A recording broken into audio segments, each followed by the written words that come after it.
Welcome back to another episode of the Street Racing University series that we started a few weeks ago.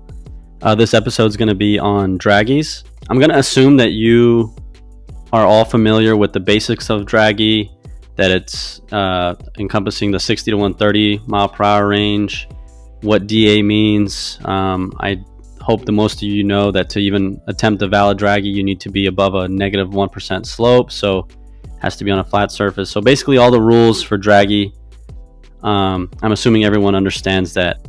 So today, on this first example, I wanted to start off with a bone stock GT500. This is a Kelly Aikens car. I wanted to go over what we're going to consider, or what I'm going to call a static horsepower car first. So this particular car, again, it's bone stock, so it's going to make, the standard, whatever they make, like 650 to the wheels horsepower. And so the corresponding draggy graph, which is coming up, is going to look like this. This right here is very standard of a static horsepower car that we're used to, like that. Again, it just makes 650, nothing crazy. There's no ramps associated with it. And this corresponding G curve, which is going to be the focus of many of today's discussions. You're going to get probably tired of me talking about G curves.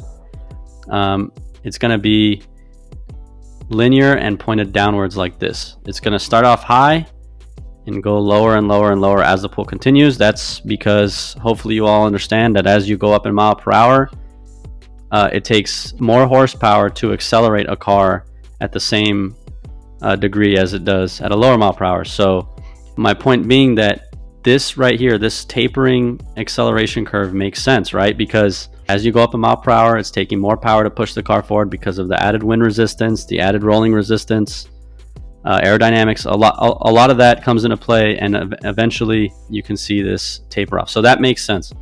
So what do you do when you increase horsepower? Well, you're increasing the capacity of your vehicle to accelerate. Okay, so basically what you're doing is you're making this G curve. In theory, now that your car makes more power, it should be able to move slightly up, and that's because you're making more power, so the ability for the car to accelerate is greater. So this G curve goes up when you make more power. So let's see what happens. He does a cat delete and K&N filter, doesn't really change the time. He makes a significant improvement when he goes to a tune. That's about a second 60 to 130 improvement there. It goes from a 7.7 to a 6.6. So what you'll notice is that there is a pretty noticeable increase in the G curve. And we're going to focus right here in this region. This is where you'll see that pretty significant increase. Notice how it's already under the half a G curve, or half a G there, in that like 60, in like that 70 to 90 range. But as he does the tune, it's actually exceeding that. Okay, assuming similar conditions, it makes sense that this tune, whatever he did here in the cat delete, or he already had the cat delete, this tune was able to wake up the car enough to pick up a whole second, which is pretty impressive. I think he continues to go on. Yeah, so this is really good DA, so that's why the time improved a good bit. And again, you can see the draggy curve, the G-force curve move up a bit. And then finally, apparently it's really cool. So I bet you the DA was probably close to 0 or maybe less. And you can see here, it's a really, really strong curve for the car, for the power it's probably making. So again, this is all pretty standard. This is what you'd expect to see for most of your cars. Starts off high and it's going to taper off as you go higher in mile an hour. That's very standard. That's what you want to see, a smooth linear curve. Okay, the key to improving your car's performance and how to use draggy to do that is to ultimately look for ways to increase power, because that will increase your ability to accelerate, right? And I think most of you probably already know that. That's very obvious. To go faster, you need to make more power. So if you're at a static power, I would say that most likely that's always going to be your answer. So there's nothing very complicated with how to use draggy to improve your curve. Really, draggy is just going to be more of a metric to see how your car's performing. Really, you should be using it pretty consistently. Use it under the same conditions. See how your car's performing with better DA and things like that, so you can kind of just see where your car stands for consistency's sake. But if your car's making static power, you're probably not going to be able to use drag it to improve your times all that much. It's self-explanatory. Just make more power, you'll pull more G's, you'll be faster. Okay, so let's get into the next car. I'll quickly cover this one because I just wanted to highlight a point about power bands, something that I discussed in the previous video, so check it out if you haven't already. This car did a pretty flat G curve compared to the previous one. As you can see, the GT500 has that, as we expect, that declining G curve. So why does this one have a flat one? There's a pretty simple explanation for that. ZR1s and other Tremec equipped cars, Tremec the transmission, like the TR6060 or the T56, things like that, they have very long gears. And so what that means is as they climb the RPM band, you'll actually be making, of course, more power. As you guys understand that you make more power throughout. As you climb RPM, you're going to make more horsepower, especially in a car like this blower car. So what's going on here is that at 60 miles an hour, when he's starting in a low RPM from third gear, he's not making anywhere near the same amount of horsepower as he's making towards the top of the RPM curve. So what's going on is that as you're going up in mile an hour, normally you'd expect to start tapering off because, again, like we discussed previously, there's added factors, right? Added like wind resistance, added rolling resistance, and that should, in theory, just make it harder to accelerate. But this car, it has such a long RPM band for third gear. Well, the RPM band is the same, but for third gear, it's so long that he's stretching it out for so long that he's able to maintain that same acceleration, because he's probably making, let's say at 60 miles an hour, he's probably making, let's say if this car peaks at 900 horsepower, he's probably making maybe 650. By the time he gets to 70, 75 miles an hour, maybe he's already at over 4K RPM. Maybe now he's making like 750. And then by the time he gets over, 5K, starting to get into 6K, maybe he's already making his 850, and that's right here. So this is effectively a ramp. So the summary: if you have a static horsepower, like a very static horsepower that's not going to be changing throughout the pool all that much. So for example, in a car that's shifting quite a few gears like this one probably went through, maybe second, third, and maybe fourth by the end of 130. So it went through a few gears probably. That one's going to be tapering off because he's staying up there in that RPM band. 10 speeds it's even more drastic, right? It's going to definitely be like a line like that. They're staying in that tiny RPM band. Whereas here, it's effectively a power ramp because of how long the gear is. So that's why this curve looks flat and not declining like the previous curve. Back to a Mustang. Why are we going back to a Mustang? Well, the beauty of twin turbos, and we'll probably cover this in a future video, but the beauty of twin turbos and wastegates is that you can manage power. You're not stuck at a static horsepower like, for example, the GT500 in my example earlier. This particular car, I'm not terribly familiar with the setup. I'm just guessing based off of the draggy curve. But from my experience, if you have a draggy curve like this, a flat curve, what are we going to assume about this? It most likely is ramping power. Similar to the ZR1, again, the ZR1's not necessarily ramping power with a boost controller or wastegates, but it's effectively ramping it with incredibly long gearing in third gear to simulate that flat G curve, right? So that is what's going on here. Why do we have a flat G curve? Okay, why is it not tapering off? Well, what this car most likely has, I'm just guessing, but it most likely has a boost controller that allows him to ramp his boost, right? So let's say it has an AMS 2000, which is a very common boost controller in the twin turbo Coyote platform. You can see here, he starts off pulling these G's, right? He actually goes up a little bit and stays pretty flat, pretty much the entire length of the curve. And that's because I can almost guarantee you he starts off at a lower boost pressure here. I'm going to guess, let's say if his peak target was 16 PSI, I would imagine something realistic to start from the 60 mile an hour range would maybe be like around that 10 to 12 PSI range. And as he's going up in mile per hour, he's adding more and more boost. And what is he doing that for? He's doing that so he can hook, okay? Ideally, of course, a Mustang and any other car would love to be able to just throw as much power as they could at the surface, right? Let's say this guy wanted to hit 16 pounds immediately. He would love to be able to just throw 16 pounds and the car pull the entire way. And if he were able to, in fact, you'd see this G curve taper down. You would see it fall off kind of like the first GT500. However, the street he's racing on has limits of what it can hold. There's only so much his suspension, so much the tire, so much tire heat can do in traction. You can't have infinite traction, unfortunately. Maybe at Texas 2K, that's a different story, but on the street, realistically, you just can't have infinite traction. So what does he have to do? He has to ramp boost. And realistically, this is where I want people that are maybe not aware of how they can use Dragys to really see that where they can use this Draggy to tell them good info. What this guy can learn from this particular graph is something really critical. His car, under these exact scenarios, I don't know what the DA was, under these conditions, it looks like it's capable of pulling almost a G of acceleration. It's right there, capable of pulling. What's happening when you spin? What's going on is you're trying to accelerate harder than the street can actually withstand, okay? So what's going on when you're spinning is, let's say this guy were to put 16 pounds right off the hit. That means that if he were to be able to hook, I can almost guarantee you he's gonna be pulling well over a G right here. But the street can't hold that.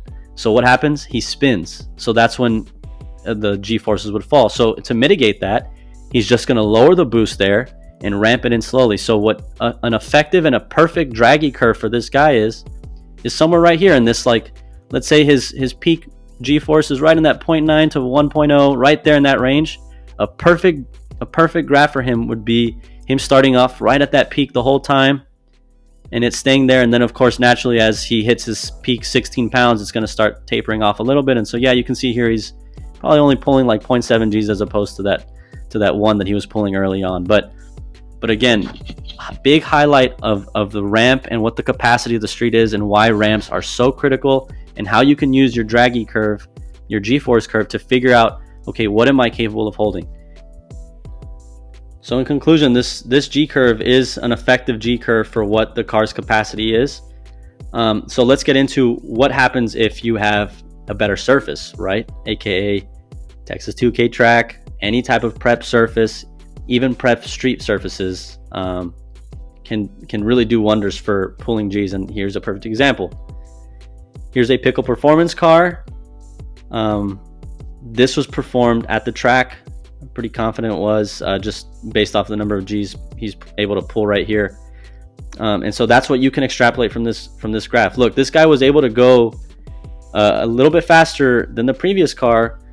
I don't know the details of the power. Maybe he makes more power, maybe not. But the point is, the street could not hold this 1.5 Gs right here. I can almost guarantee you it could not, especially in this kind of weather. It's 41 degrees. This is very high acceleration. I would wager my life that this was on a prep surface, and that's why it was able to pull that 1.5 Gs.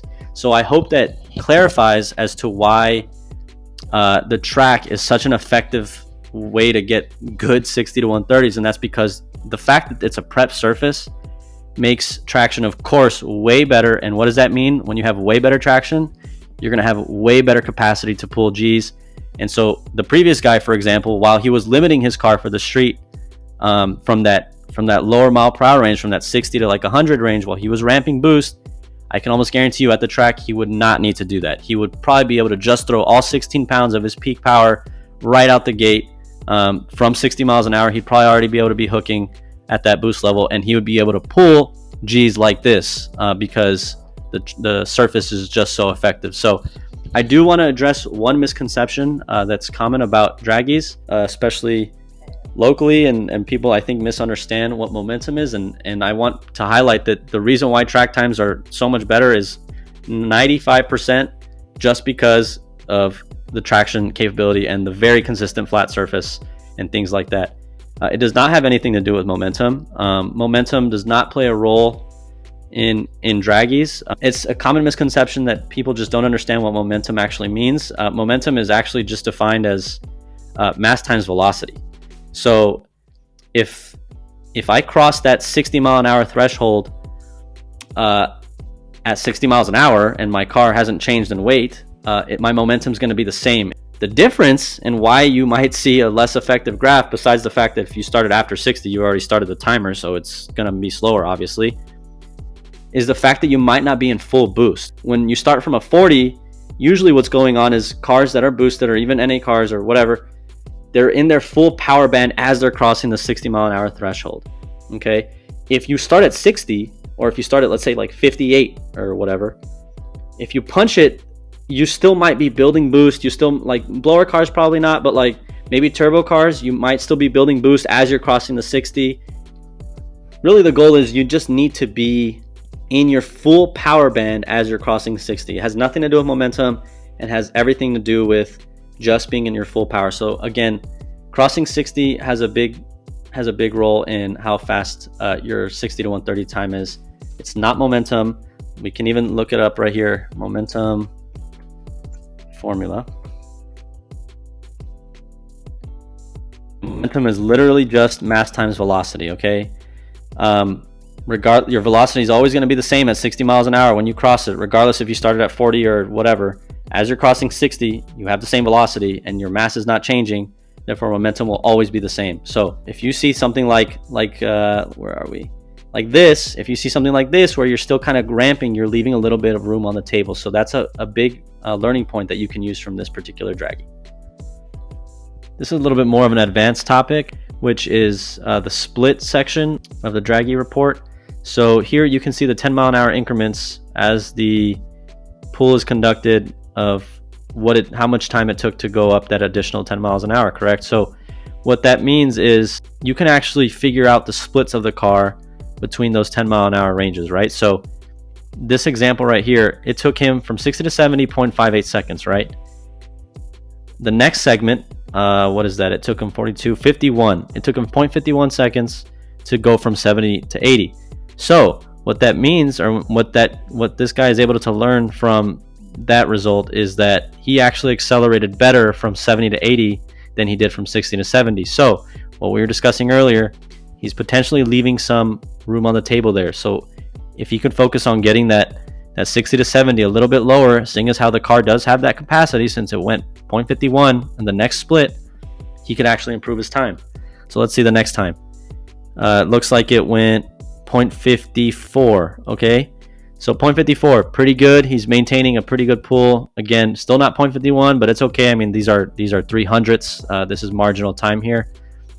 The next segment, what is that? 37.58. So that's a little bit slower. Still same as 60 to 70. So still nothing crazy. He's not losing crazy time here. Still just hundredths. Still not bad. The split after that, 55 again. So he's doing really well again from that 100 to 110. And then finally, this is where you start to see the car slowing down. So he goes from 24 to 60 here. A 0.60 second difference here. So he's starting to slow down a little bit, but it's again not that significant. I think this car is performing really well consistently. That's really what you want to see. And then the last split is going to be 63. So again, he's slowing down again a little bit more, but that's to be expected. I mean, he's not making that much more power as he's going up there. So again, this is just an incredibly tremendous pool, really consistent pool. I think that what this guy can learn is that his car is performing pretty well. I mean, maybe he's leaving a tiny bit on that 60 to 70, but this is an effective pool for what power it's making. I mean, he's consistently making that 0.55 split range. So he should be very happy with that. If he can improve that a lot, maybe if he can dip into that consistent 0.53 range, the car will pick up maybe about a tenth, maybe a little bit more, but pretty effective. And by the way, split isn't a way to basically extrapolate how fast your car is going from any range. So optimally, this car, if it's going less than 60 miles an hour, it should be able to also pull in the street the same split, right? If he's effectively ramping. So from 60 to 130, from a perfect split perspective, let's say he were to able to do that 0.50 split every single time, that's 7 ranges, right? Because 60 to 130, there's 7 ranges, right? So 7 times 0.5 is actually 3.5. So that would be a 3.5 second draggy pull if you were able to do that perfect split. Again, world isn't perfect. He can't do that all the time. That's okay. Nothing to be terribly disappointed in there. You can do that same math for any range of mile an hour. From 40 to 100, there's a split of 60 there. The perfect time for him, if he's doing those perfect 0.50 splits, would be 3.0 flat. 100 to 150, if he, which is crazy if he were to be able to still be pulling those 0.50 splits at 140 to 150. But if he were able to, there's 5 splits there at 0.50, he can be doing 2.5, 100 to 150. So you can do all that kind of math, all with split data. I think it's really helpful. If we actually go to this calculator, you can actually calculate any optimal draggy based off of average. So if we just quickly take a look at this average, let's say his average G-force was, what do you guys want to say? Let's say 0.8. I think 0.8 is a reasonable number there. So we start off at 60 here. There we go. We start off at 60 here, 130. We don't know the time yet. And we said, what did we say? 0.8 G. Look at that. Nailed that acceleration, right? 3.98, 3.99 if you round. That's exactly what he got right here.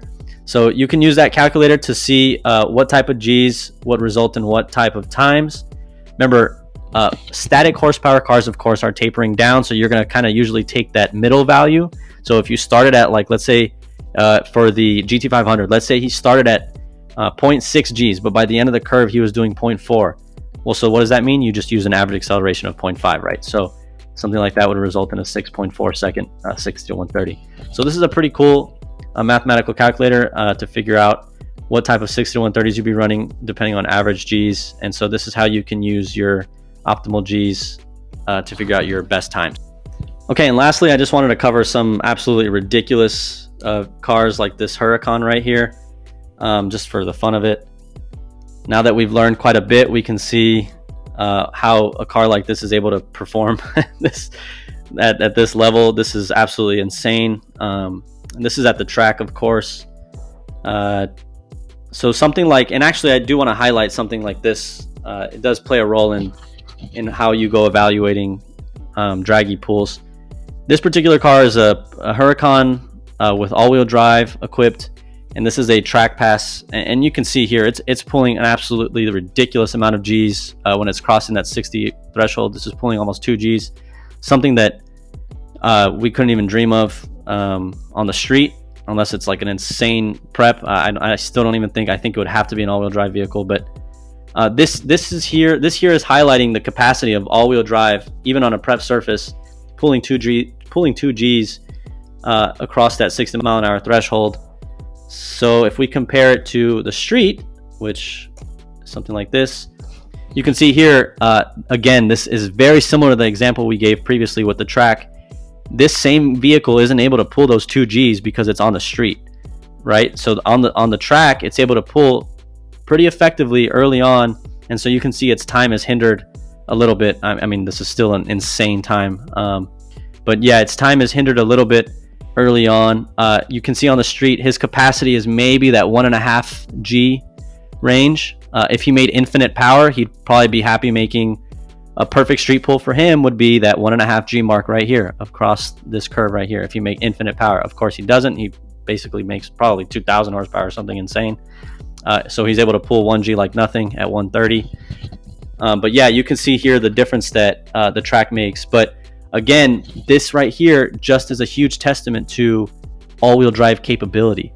The fact that he's able to pull even 1.5 G's on the street is insane. That he's able to pull the same amount of G's as the Mustang was, this previous Mustang, at the track.